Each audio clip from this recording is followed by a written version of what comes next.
សម្បត្តិផ្ញើដល់លោកភីលីម៉ូននៅក្នុងថ្ងៃនេះនាងខ្ញុំនឹងធ្វើការពន្យល់អំពីមេរៀនដែលមាននៅក្នុងព្រះគម្ពីរភីលីម៉ូន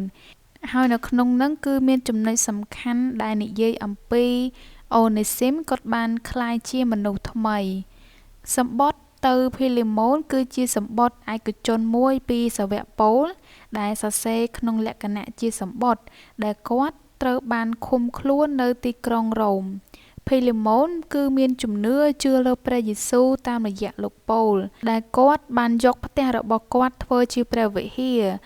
ហើយគាត់បានបម្រើជាគ្រូគង្វាលនៃព្រះវិហារនៅក្នុងផ្ទះរបស់គាត់ជាមួយនឹងប្រពន្ធរបស់គាត់ឈ្មោះអាភានិងកូនប្រុសឈ្មោះអឺខេប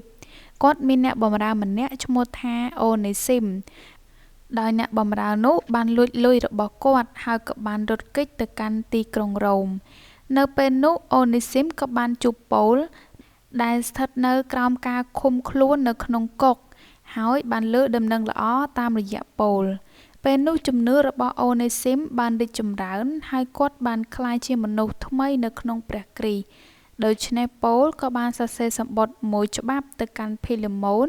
ដែលសុំការអភ័យទោសចំពោះអំពើបាបរបស់អូនេស៊ីមទោះបីជាមនុស្សម្នាក់អាចនឹងត្រូវបានអត់ទោសដោយព្រះនៅពេលដែលគាត់បានធ្វើបាបក៏ដោយតែគាត់ក៏ត្រូវតែទទួលបានការលើកលែងទោស